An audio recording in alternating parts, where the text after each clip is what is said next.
বাথরুমের মধ্যে আমাদের নেতাকর্মীরা আশ্রয় নিয়েছে। সেনাবাহিনীর সদস্যরা বন্দুকের নল দিয়ে বাথরুম গুটিয়ে গুটিয়ে ভাঙছে, নেতাকর্মীদেরকে একে একে ধরছে আর তাদেরকে রক্তাক্ত করছে। এই সেনাবাহিনী তো আমাদের সেনাবাহিনী হতে পারে না। এই সেনাবাহিনী ফ্যাসিবাদের সেনাবাহিনী। যারা গতকাল আমার ভাইদেরকে রক্তাক্ত করেছে তারা কোনোভাবেই গণঅভ্যুত্থানের পক্ষের শক্তি হতে পারে না। গণঅভ্যুত্থানের পক্ষে যে সকল সেনাবাহিনীর সদস্যরা ছিল তাদেরকে আমরা শ্রদ্ধা জানিয়েছি, তাদেরকে আমরা সম্মান জানিয়েছি, তাদের বিরুদ্ধে আমাদের কোনো বক্তব্য নাই। কিন্তু গতকাল সেনাবাহিনীর যে সকল দুর্বৃত্তরা গণ অধিকার পরিষদের কার্যালয়ের সামনে এসে আমাদের সাংবাদিক সম্মেলনে হামলা চালিয়েছে, কার্যালয়ের ভিতরে ঢুকে যারা হামলা চালিয়েছে এদেরকে অবশ্যই শাস্তির আওতায় আনতে হবে। আমরা দেখেছি সেনাবাহিনীকে 18 সালে কিভাবে বিতর্কিত করা হয়েছে। শেখ হাসিনা সেনাবাহিনীর ঊর্ধ্বতন পদে বিভিন্ন আওয়ামী ফ্যাসিবাদের দশকদারকে বসিয়েছে।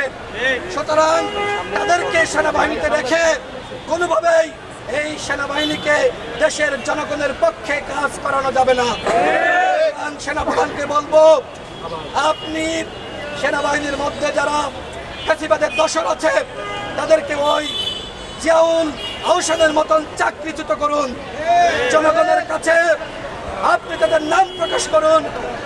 নতুবা আপনি যদি চুপ থাকেন, আপনি যদি তাদের বিষয়ে কোনো পদক্ষেপ গ্রহণ না করেন তাহলে আমরা মনে করব যে আপনি তাদের আশ্রয় প্রশ্রয় দিচ্ছেন।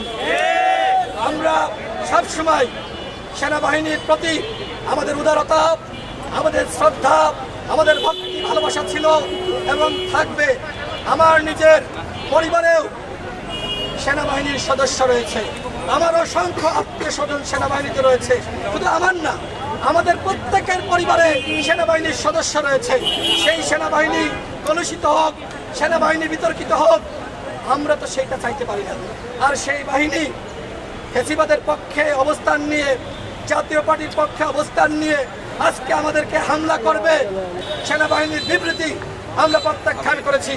এবং এরপরেও সেনাবাহিনীর ঊর্ধ্বতন কর্মকর্তার সাথে আমাদের যোগাযোগ হয়েছে, তারা আমাদের সাথে কথা বলেছেন। আমি তাদেরকে স্পষ্টভাবে বলেছি, এই ঘটনার সাথে যারা জড়িত তাদেরকে অবশ্যই ব্যবস্থা নিতে হবে। আমাদের উপর কিন্তু সেনাবাহিনী হামলা চালিয়েছে, পুলিশ বাহিনী হামলা চালিয়েছে। লাল শার্ট পরিহিত যে ব্যক্তি সে সম্রাটের উপর হামলা করেছে, নুরুল্লাহপুরের উপর নয়। নুরুল্লাহপুরের উপর সেনাবাহিনীর কতিপয় দুষ্কৃতিকারী তারা হামলা চালিয়েছে।